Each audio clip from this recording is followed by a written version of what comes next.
നമസ്കാരം. Indian cricket ടീമിനെ പറ്റി ഒരു പുതിയ വാർത്ത പുറത്തു വന്നുകൊണ്ടിരിക്കുന്നു കേട്ടോ.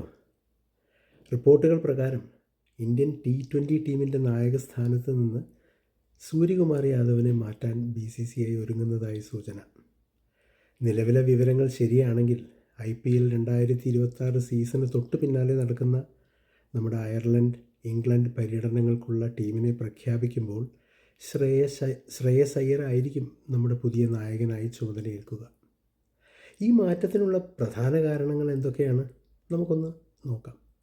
ഒന്ന്, ഫോമില്ലായ്മയും നായകൻ്റെ സമ്മർദ്ദവും. ടീം നായകനായി ചുമതലയേറ്റ ശേഷം ബാറ്റിങ്ങിൽ സൂര്യകുമാർ യാദവിന് തൻ്റെ പഴയ മികവ് പുലർത്താൻ സാധിക്കുന്നില്ല എന്ന വിലയിരുത്തലിലാണ് സെലക്ടർമാർ. നായകനായ ശേഷം കളിച്ച 45 മത്സരങ്ങളിൽ നിന്ന് വെറും 932 റൺസ് മാത്രമാണ് അദ്ദേഹത്തിന് നേടാനായത്. ഈ ഒരു ലീൻ പാച്ച് ടീമിനെ മൊത്തത്തിൽ ബാധിക്കുന്നു എന്ന ആശങ്ക BCCIക്കുണ്ട്. 2, ഭാവി ലക്ഷ്യമിട്ടുള്ള നീക്കം.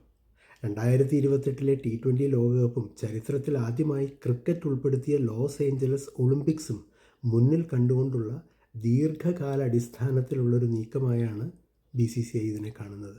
ഒരു യുവനായകനെ ടീമിനെ നയിക്കാൻ ഏൽപ്പിക്കുക വഴി ടീമിന് പുതിയൊരു ദിശാബോധം നൽകാനാണ് BCCI ലക്ഷ്യമിടുന്നത്.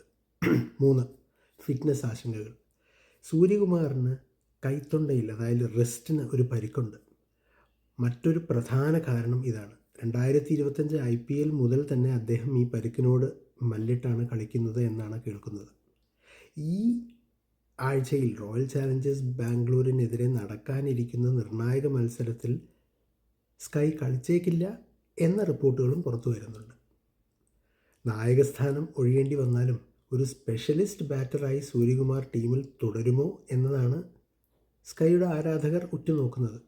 നായകനായി തുടരാൻ അദ്ദേഹം ആഗ്രഹം പ്രകടിപ്പിച്ചിട്ടുണ്ടെങ്കിലും BCCIയുടെ പുതിയ നിലപാട് ഇന്ത്യയുടെ T20 ക്രിക്കറ്റിൽ വലിയൊരു മാറ്റത്തിന് വഴിയൊരുക്കും എന്നുള്ള കാര്യത്തിൽ ഉറപ്പാണ്.